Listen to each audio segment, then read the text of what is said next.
Assalamualaikum warahmatullahi wabarakatuh. Waalaikumsalam warahmatullahi wabarakatuh. Kembali lagi di podcast Ngobrol Dulu. Kali ini tamunya spesial karena from someone inspiring me to content. Kita sapa beliau Kang Ibnu atau Ibnu atau apa manggilnya? Terserah lah, bisa Terserah. Kang Ibnu. Kang Ibnu biasanya untuk orang-orang di daerah saya Sunda atau AA Ibnu.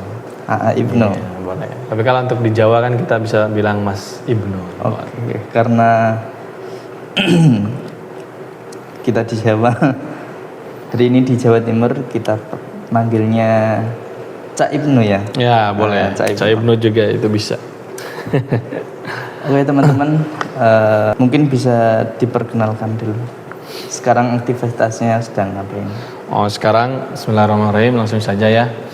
Tadi sudah disebutkan nama saya Ibnu Pamungkas. Alhamdulillah saya telah menyelesaikan sarjana ya, sarjana di jurusan ilmu Al-Quran dan Tafsir. Kemudian alhamdulillah juga telah menyelesaikan setoran sebanyak 30 juz ya, di MTQ Namira, alhamdulillah. Dan sekarang lagi masa pengabdian dan insya Allah tidak akan lama juga akan selesai ya, masa pengabdian ini. Dan insya Allah akan dilanjutkan dengan studi pasca sarjana dan sambil kuliah sambil mengajar rencananya gitu. Saya lihat Cak Ibnu ini dari sosial media itu membangun brand. Apa brandnya? Brandnya sih saya lebih ke memberikan edukasi ya, memberikan pelajaran kepada teman-teman, kepada halayak yang ada di medsos gitu. Tapi seharusnya kan kalau dalam konten itu katanya pernah saya ikut kelas Zoom kayak Kadef ya. Kadef itu saya tanya itu next kontennya itu apa, tentang konten edukasi. Saya komen kan di catatannya itu. Dan katanya kalau konten edukasi itu masih terbuka, masih terlalu umum, harus lebih dikerucutkan lagi. Kamu edukasi tentang apa? Misalkan tentang edukasi tentang Al-Quran, ya udah kamu ngomongin tentang Al-Quran. Jadi para audiens nggak bingung. Gitu. Sebenarnya sudah tahu ilmu itu, tapi sampai sekarang belum saya terapkan. Beberapa kali saya diajak ikut event ataupun ikut acara bersama Cak Ibnu. Dan saya lihat ketika di acara ataupun bahkan di sosmed itu sangat percaya diri untuk menyampaikan sesuatu. Nah, bagaimana cara membangun percaya diri itu? Gini ya, pertama menurut saya ya, kalau membangun kepercayaan diri, kalau kita membahas tentang hal ini, maka kalau kita lihat itu kita perlu untuk mengetahui kapasitas diri juga.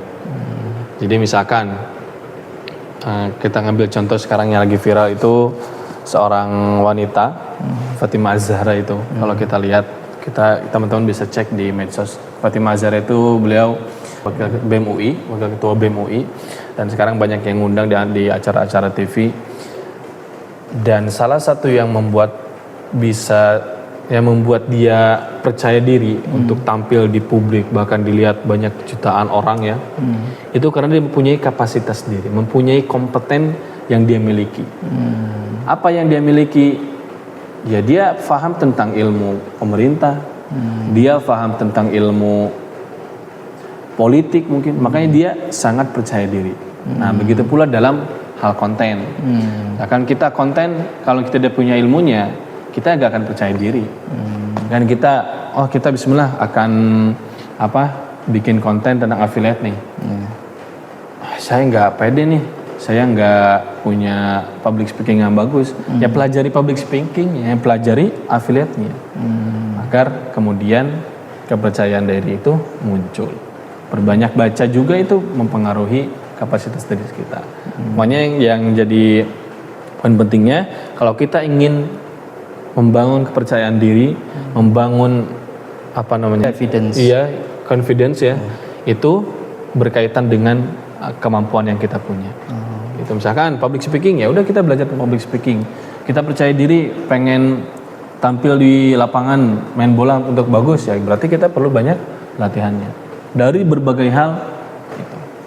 Kita mau jadi apapun kita harus mempunyai kapasitas baru kita mempunyai kepercayaan diri yang tinggi gitu. Berarti percaya diri itu dimulai dari ilmu gitu. Iya, dari ilmu dulu gitu. Ilmu dulu baru tumbuh percaya kepercayaan diri itu. Karena sebagai saya pernah pengalaman juga ya ketika diminta diisi ya. Misalkan diisi ceramah atau kajian gitu. Misalkan saya ini mau mengundang antum misalkan untuk ngisi di kajian di masjid gini-gini. Ketika itu saya kaget. Ketika itu saya belum siap. Shock gitu. Shock. Wah, apa yang saya mau katakan? Apa yang mau saya bicarakan? Bingung. Kepercayaan diri nggak ada. Nah, setelah saya coba menerima dulu, nanti berikan saya dulu waktu, saya akan persiapkan dulu materi-materinya. Saya siapkan materi-materinya dan itu dengan sendirinya kepercayaan diri itu muncul. Oh, nanti saya akan ngobrol gini, akhirnya bilang kepada dia, oke siap, bismillah. Karena sudah mempunyai materi yang akan disampaikan. Berbeda dengan sebelum materi saya bikin. Itu kepercayaan diri saya belum muncul. Oke. Gitu ya. Setelah self confidence atau percaya diri, kita beralih ke dunia konten. Oke, dunia konten. Oke. Saya sering FYP di page saya atau di beranda saya itu kontennya Cak Ibnu ini baik di Facebook, di YouTube ataupun di Instagram itu seringkali misalnya cerita saya tadi gini terus di ending tulisannya itu biasanya ada tulisannya jangan lupa sholat dan ngaji. Nah, itu mungkin ada alasan menyisipkan tiga kata sederhana tapi itu konsisten. Apa pesan di balik itu mungkin bisa diceritakan? Oke, baik. Sebenarnya itu bukan pesan sederhana ya. Itu pesan peringatan, remind untuk teman-teman. Jadi ya bagaimanapun juga kita harus tetap mengingatkan ya. Mengingatkan kebaikan, menambahkan manfaat. Dan salah satu yang saya ingin fokuskan, tonjolkan itu di dalam hal sholat dan hal mengaji. Gitu. Karena mungkin kalau Lutfan juga tahu ya, betapa banyak orang sekarang menyepelekan sholat dan ngaji, terutama sholat ya. Karena saya tuh pernah bercakap-cakapan dengan salah satu ustadz guru saya ya, di Kota Banjar.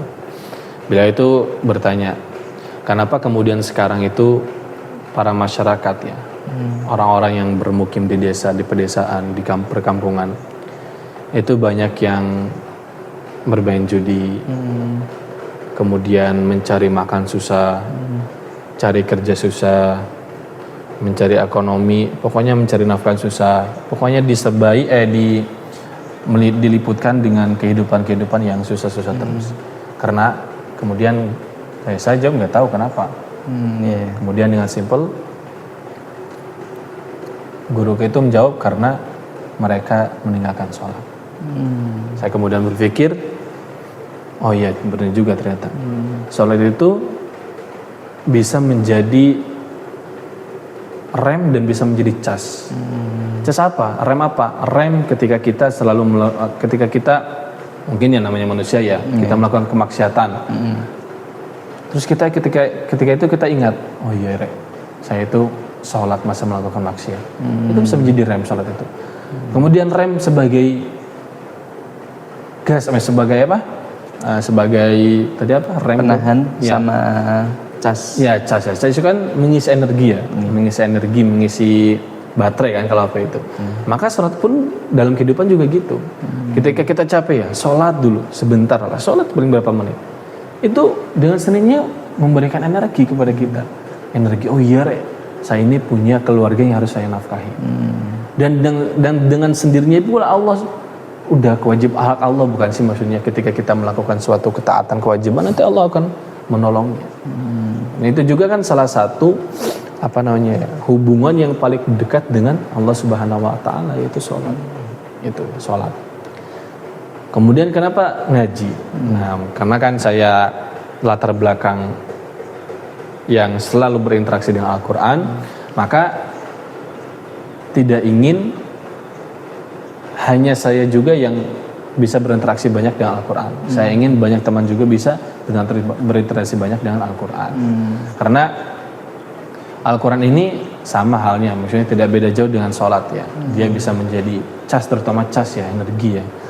Ketika kita capek galau dengan hiruk pikuk dia nih, saya pernah ya, maksudnya banyak merasakan ya, maksudnya ketika capek konten misalkan, ya apalagi saya ngonten kan ngedit itu berapa video dalam satu hari, perasaan saya kok rasanya kok saya mengajar duniawi terus, maksudnya kayak pokoknya gitulah.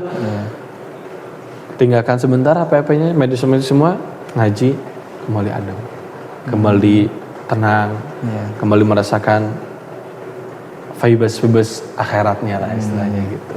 Lebih ke hati yang tenang gitu. Ya itulah hati yang tenang. Karena katanya kan kalau kita mempunyai masalah, itu kita sholat dulu. Memang setelah sholat itu tuh solusi itu nggak langsung muncul solusi itu. Tapi ketika kita sholat, kita minimal mendapatkan ketenangan terlebih dahulu. Betul nggak? Kakak mungkin pernah dengar ya, ketenangan terlebih dahulu. Karena ketika sudah tenang, kita banyak mendapatkan solusi-solusi. Oh iya gini-gini. Coba kalau kita dapat masalah, terus keadaan kita sedang tidak tenang, pasti amburadul bisa solusi-solusinya itu nggak bakal. Gitu ya, iya ruwet gitu. Maka punya masalah, sholat dulu. Punya masalah, ngaji dulu. Kita mempunyai ketenangan terlebih dahulu. Gitu. Ya, insight pagi ini harus dicatat teman-teman, karena kehidupan ini nggak cuma hidup di dunia, tapi ada kehidupan berikutnya, yaitu akhirat. Itulah dia. Oke, terus Cak Ibnu ini di konten sosmednya terus ada ngajar TPQ, terus mungkin beberapa ngajar private ngaji, terus lewat sosmednya juga itu bahkan mengajar ngaji atau membaca Al-Quran. Mungkin bisa mungkin bisa sharing apa dasar dalam belajar ngaji itu apa aja. Oh dasar ya berarti dasar belajar mengaji. Misalnya dari sudah kenal huruf hijaiyah, gitu. dan sudah bisa baca Iqra, itu step berikutnya apa? Oh gitu. Ataupun belum bisa baca Iqra, mungkin apa dasarnya gitu kalau mau pengen bisa mengaji dengan lancar gitu. Yang pertama ya tentunya kita harus mempunyai guru ya, bagaimanapun pula.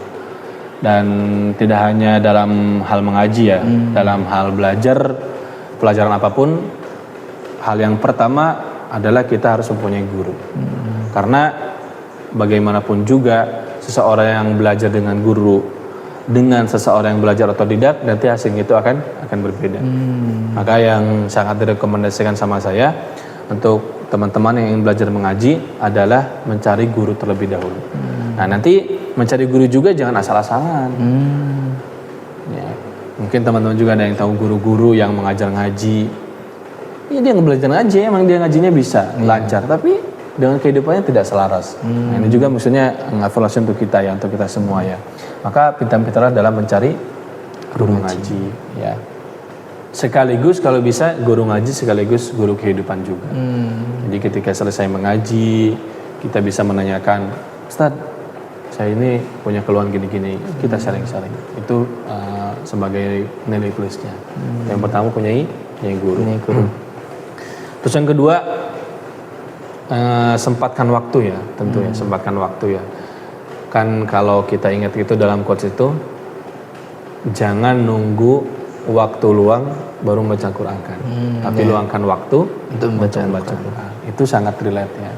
Itu jadi bagaimana kita mau belajar ngaji kalau kita tidak berusaha menyisihkan waktu. Itu harus mempunyai guru, mempunyai waktu. Kemudian yang ketiga, mungkin ini ya untuk tahap pertama itu kan ada banyak metode ya dalam belajar ngaji itu, ada metode Iqra, metode tilawati, metode umi, metode apa lagi ya? Metode wafa dan lain sebagainya ya. Biasanya yang saya alami, maksudnya di berbagai TPQ, bukan berbagai TPQ ya, beberapa TPQ ya tetap melalui tahap ini sebelum ke Al-Quran itu. Kalau saya kan di rumah juga punya semacam TPQ lah, tapi masih belajar di apa sih waktunya itu di malam hari setelah maghrib sampai isya. Yang saya ajarkan ada Iqra. Jadi Iqra sampai selesai sampai jilid 6 dulu selesai. Baru ketika sudah layak untuk sekiranya lanjut ke Al-Quran, nah, maka nanti di Al-Quran itu sambil diperbaiki juga makharijul hurufnya, kemudian sifatul hurufnya.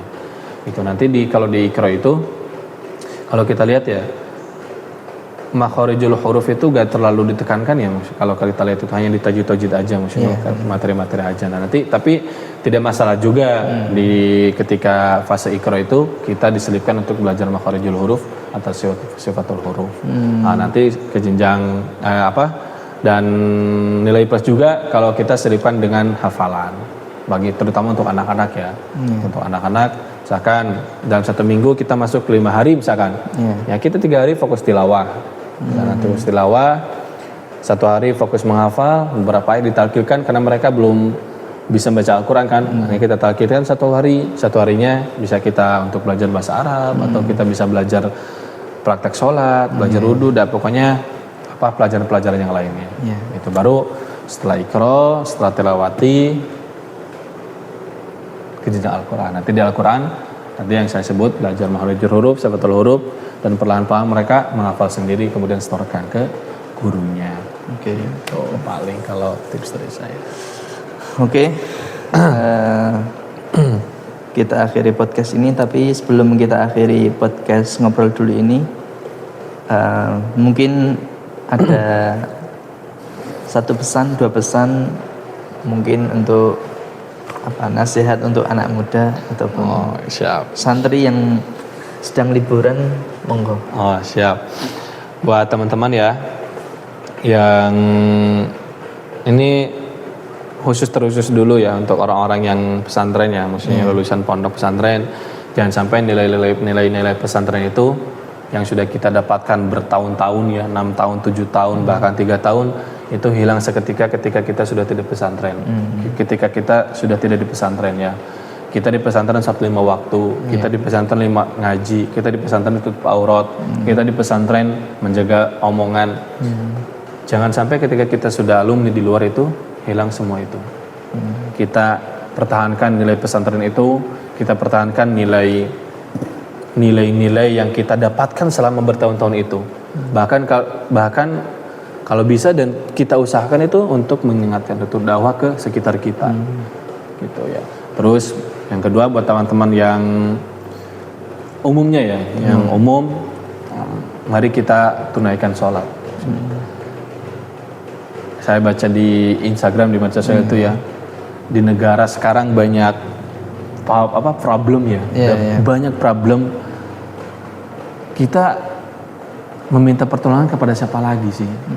Kita berharap kepada siapa lagi sih? Kalau selain kepada Allah Subhanahu Wa Taala kan, maksudnya.